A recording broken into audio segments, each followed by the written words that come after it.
Good evening all of you. I am engineer A.K. Pandey. In this video we will discuss about negative structure of past indefinite tense.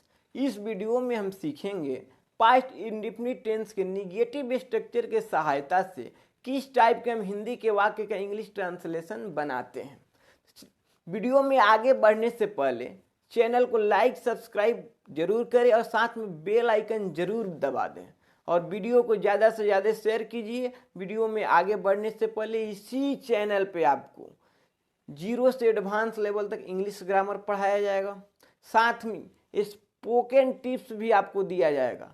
उसके साथ ही आपका body language भी सिखाया जाएगा आपको कि speaking के टाइम कैसा हमारा बॉडी लैंग्वेज होना चाहिए, कैसे प्लेस पे स्पीकिंग कर रहे हैं तो किस टाइप का बॉडी लैंग्वेज का यूज करेंगे।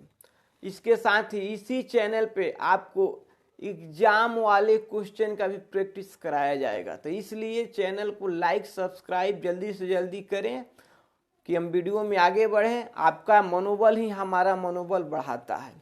चलिए अब वीडियो में आगे बढ़ते हैं। सबसे पहले हम लोग देखेंगे पास्ट इंडेफिनिट टेंस का पहचान। ये है हमारा सिंपल पास्ट। सिंपल पास्ट को ही हम बोलते हैं पास्ट इंडेफिनिट टेंस। इसको आप पास्ट इंडेफिनिट टेंस कह लीजिए या सिंपल पास्ट कह लीजिए। अब चलिए सबसे पहले हम इसका पहचान देखते हैं कि कैसे हम पहचानेंगे कि यह हमारा हिंदी का वाक्य का English translation past indefinite tense में बनेगा।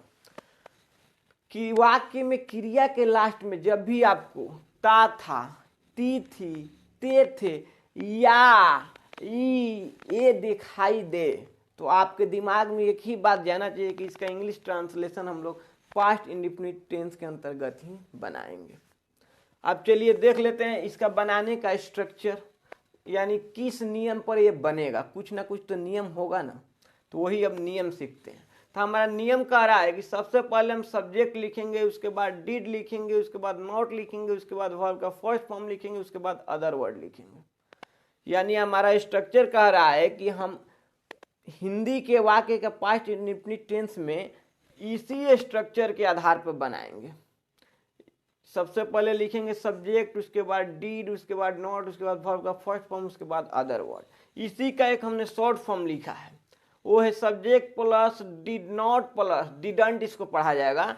डिड नॉट को एक साथ में ही लिख दिया गया, नॉट यहाँ पे अलग है लेकिन यहाँ पे डिड के साथ में ही है, तो ये इसको क्या पढ़ेंगे डिडंट प्लस वर्ब का first form plus other word. इस स्ट्रक्चर का हम लोग यूज करेंगे राइटिंग में, इसका हम लोग यूज करेंगे स्पीकिंग में। अब चलिए हम आगे बढ़ते हैं, कुछ एग्जाम्पल से समझते हैं कि कैसा हिंदी का ट्रांसलेशन होगा जिसमें क्रिया के अंत में ता था, ती थी, ते थे या ये आएगा। तो मैंने यह नहीं किया था। देखिए मैंने यह नहीं किया था, या था होता कि या था आ रहा है कि नहीं, एकदम आ रहा है ना। इसके बाद से दूसरा एग्जाम्पल देखिए, तुमने यह नहीं खाया था। इसमें भी था लास्ट में आ रहा है। अब तीसरा एग्जाम्पल देखते हैं, वह यह नहीं किया। इसमें देखिए लास्ट में यह आ रहा है। इसी टाइप के बहुत सारा हिंदी के वाक्य मिलेंगे जिसका इंग्लिश ट्रांसलेशन आप इसी के अकॉर्डिंग बनाइएगा, इसी स्ट्रक्चर के आधार पर। अब चलिए कुछ एग्जाम्पल लेते हैं और उसका इंग्लिश ट्रांसलेशन बनाकर देखते हैं कि हमारे स्ट्रक्चर पे कैसे बन रहा है। तो हमारा पहला एग्जाम्पल है, मैंने यह नहीं किया है। सॉरी, ये किया है हो गया, किया था यहाँ पे होना चाहिए, किया था होगा चाहे मैंने यह नहीं किया। मैंने यह नहीं किया हमारा पहला एग्जाम्पल है, इसका हमने इंग्लिश ट्रांसलेशन बनाया है, I did not do this.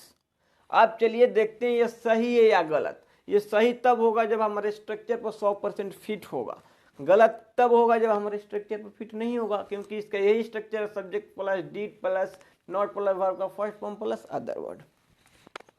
तो हमारा स्ट्रक्चर क्या रहा है, सबसे पहले हमें सब्जेक्ट लिखना है। इसमें हमारा सब्जेक्ट क्या है भाई, तो इसमें हमारा सब्जेक्ट है मैंने। वाक्य जहां से शुरू हो रहा है वही हमारा सब्जेक्ट है मैंने। मैंने का हमारा इंग्लिश क्या होता है आई, हमने लिख दिया आई। इसके बाद हमारा स्ट्रक्चर क्या है कि डिड लिखना है। तो हमने लिख दिया डिड। इसके बाद हमारा स्ट्रक्चर करेगा नॉट लगाना है, लगा दिया नॉट। इसके बाद स्ट्रक्चर करेगा वर्ब का फर्स्ट फॉर्म लिखना है। इसमें हमारा वर्ब क्या है, इसमें हमारा वर्ब है करना, करना का होता है डू, हमने लिख दिया डू। इसके बाद हमारा स्ट्रक्चर करेगा अदर वर्ड लिखना है हमें। इसमें हमारा अदर वर्ड क्या है, तो अदर वर्ड के रूप में इसमें हमारा है यह का होता है दिस, हमने लिख दिया दिस। यानी 100% ये हमारे स्ट्रक्चर पर सटीक बैठ रहा है, यानी ये हमारा सही है। इसी तरह आप भी बनाइएगा, जितना भी सेंटेंस मिलेगा सबका। चलिए एक और एग्जाम्पल लेते हैं। दूसरा हमारा एग्जाम्पल है उसने नहीं खाया। चलिए अब इसका हम लोग इंग्लिश ट्रांसलेशन बनाते हैं। तो हमारा स्ट्रक्चर सबसे पहले हमें क्या करना है कि हमें स्ट्रक्चर देखना है। कोई भी हिंदी के वाक्य अगर हमको दिख रहा है, मिल रहा है, और जिससे हमें लग रहा है कि इसका इंग्लिश ट्रांसलेशन हम पास्ट इंडेफिनिट टेंस बनाएंगे, यानी पास्ट इंडेफिनिट टेंस का हम जो पहचान बताए हैं, इस पहचान के आधार पर कोई भी आपको कोई भी दुनिया का सेंटेंस मिले तो सबसे पहले आपके दिमाग में क्या आना चाहिए, स्ट्रक्चर। अब 6 गो स्ट्रक्चर आपको दिमाग में चलना चाहिए हमेशा, जिसमें से ये दूसरा है। पहला तो इसके पहले वाले वीडियो में हम बताए हैं, वो भी जाके आप लोग देख लीजिएगा। ये 2 नंबर स्ट्रक्चर है। इसके बाद से 4 गो और स्ट्रक्चर आपको मिलेगा। ये निगेटिव है, इसके बाद आपको इंट्रोगेटिव मिलेगा, उसके बाद आपको इंट्रोगेटिव निगेटिव मिलेगा, उसके बाद WH प्लस इंट्रोगेटिव मिलेगा, सबसे लास्ट में आपको 6 नंबर पर मिलेगा WH प्लस इंट्रोगेटिव निगेटिव। यानी पास्ट टेंस में आपको सिंपल पास्ट टेंस में कम से कम 6 प्रकार के वाक्य का इंग्लिश ट्रांसलेशन बनाना चाहिए। बेसिक है अभी 6 प्रकार के नहीं, इसमें अभी और भी स्ट्रक्चर मिलेगा आपको, लेकिन बेसिक भी अगर जो पढ़ा हुआ है कोई भी लड़का, उसको कम से कम 6 प्रकार के हिंदी के वाक्य का इंग्लिश ट्रांसलेशन बनाने आना चाहिए। अब दूसरा हमारे एग्जाम्पल है उसने नहीं खाया। सबसे पहले हमें क्या लिखना है, सब्जेक्ट, क्योंकि स्ट्रक्चर के बिना हम कोई भी काम के माने कोई भी ट्रांसलेशन कैसे बनाएंगे भाई, जब स्ट्रक्चर नहीं होगा तो आम का इमली का महुआ हो जाएगा। यानी हमें कोई भी ट्रांसलेशन बनाने, हिंदी से इंग्लिश में बनाने के लिए उसका स्ट्रक्चर होगा, हमें मिलेगा। हाँ, वो स्ट्रक्चर अगर हमारे माइंड में होगा तभी हम बना पाएंगे। अगर स्ट्रक्चर गया तो टाइम टाइम फुस सब कुछ हो गया। इसलिए स्ट्रक्चर एकदम ब्रेन में होना चाहिए। तो इसका स्ट्रक्चर हमें पता है, हमने लिखा है। अब चलिए हम देखते हैं हमारा स्ट्रक्चर क्या है। सबसे पहले क्या करें, सब्जेक्ट। इसमें हमारा सब्जेक्ट क्या है, उसने। उसने का हमारा इंग्लिश क्या होता है, ही, हमने लिख दिया ही। इसके बाद से हमारा स्ट्रक्चर क्या कर रहा है, डिड लिखना है, लिख दिया डिड। इसके बाद से हमारा स्ट्रक्चर क्या कर रहा है, नॉट लिखना है, हमने लिख दिया नॉट। इसके बाद स्ट्रक्चर हमारा कह रहा है वर्ब का फर्स्ट फॉर्म। इसमें हमारा वर्ब क्या है भाई, तो इसमें हमारा वर्ब है खाना, खाना का होता है ईट, हमने लिख दिया ईट। इसके बाद हमारा स्ट्रक्चर क्या कर, अदर वर्ड। अदर वर्ड तो इसमें है ही नहीं, जब नहीं है तो नहीं लिखेंगे। यानी उसने नहीं खाया, इसका हमारा इंग्लिश ट्रांसलेशन जो है ही डिड नॉट ईट 100% सही है। अब चलिए यहाँ पे हमने दूसरा स्ट्रक्चर देखा कि इसका 2 स्ट्रक्चर है कि स्पीकिंग में यूज होगा, तो इसके भी आधार पे कुछ ना कुछ तो देखेंगे। तो ये जो हमारा 1 नंबर एग्जाम्पल है, I did not do this, इसी का हम लोग इंग्लिश बनाए हैं यहाँ पे, आई डिडंट डू दिस। यानी यहाँ पे नॉट लिखे हैं, देखिए यहाँ पे नॉट नहीं लिखे, नॉट को डिड के ही साथ लिख दिए, डिडंट कर दिए हैं। यानी डिड में एन लगा दिए हैं, उसके बाद से ऊपर एगो पाई दे दिए हैं। पाई समझ रहे हैं ना, स्ट्रॉबेरी से, लेकिन इसको पाई समझिए, अभी आगे चल के बताएंगे क्या है। पाई दे दिए हैं, उसके बाद से टी है, तो इसको क्या पढ़ेंगे, डिडंट।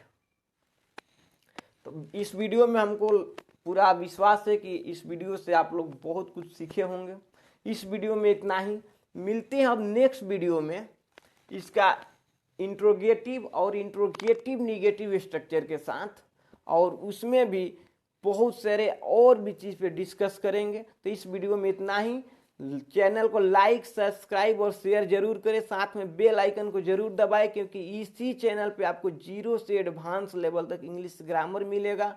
उसके बाद से आपको बॉडी लैंग्वेज भी सिखाया जाएगा। इसके बाद से आपको इंग्लिश स्पीकिंग का टिप्स भी दिया जाएगा। एग्जाम से रिलेटेड क्वेश्चन का भी यहाँ पे आपको हल करके दिखाया जाएगा, सॉल्व किया जाएगा, आपको सिखाया जाएगा किस तरह करना है।